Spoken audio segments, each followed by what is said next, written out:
সরকারকে কঠিন ভাষায় কথা বললে তো কালকে আবার বাসায় হামলা করবে।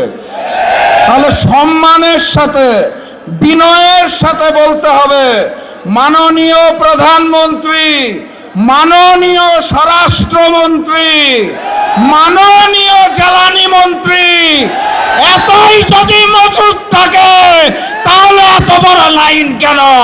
আমার সামনে উপস্থিত মিডিয়ার ভাইরা এবং বাংলাদেশের মজলুম জনগণ, সবাইকে জানাই সংগ্রামী সালাম ও শুভেচ্ছা। আসসালামু আলাইকুম। আমাদের দেশের গ্রাম অঞ্চলে এখন গড়ে 12 থেকে 18 ঘন্টা পর্যন্ত বিদ্যুৎ পাওয়া যাচ্ছে না। দ্রব্যমূল্যের ঊর্ধ্বগতিতে সাধারণ মানুষের দিন খুব কষ্টে কাটছে। তেলের জন্য যে লাইন প্রতিদিন দেখতে পাই, মানুষ অত্যন্ত কষ্টে জীবনযাপন করছেন। সেই সময়ে সরকার আমাদেরকে বলতে চায় জ্বালানির পর্যাপ্ত মজুদ রয়েছে। সরকারকে কঠিন ভাষায় কথা বললে তো কালকে আবার বাসায় হামলা করবে। তাহলে সম্মানের সাথে বিনয়ের সাথে বলতে হবে, মাননীয় প্রধানমন্ত্রী, মাননীয় স্বরাষ্ট্রমন্ত্রী, মাননীয় জ্বালানি মন্ত্রী, এতই যদি মজুদ থাকে তাহলে এত বড় লাইন কেন? এই মজুদ কোথায় রেখেছেন? নতুন হাওয়া ভবন কোথায় সৃষ্টি করেছেন? সম্মানের সাথে বলা হয়েছে তো নাকি? আলহামদুলিল্লাহ।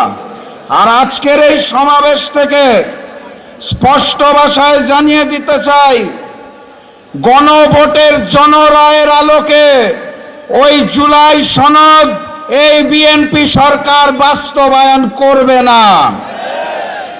অতএব তাদেরকে বাস্তবায়ন করাতে হবে।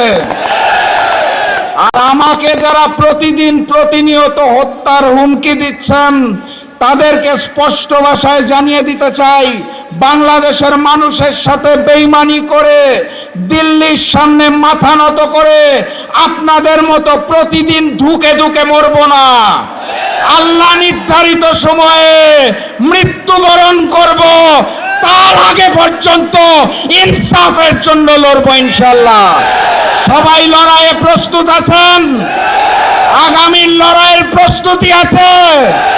ইনকিলাব ইনকিলাব ইনকিলাব ইনকিলাব। দেখা হবে বিজয়ে। বিজয়ের পথে যাত্রা শুরু জীবন অথবা মৃত্যু। আসসালামু আলাইকুম।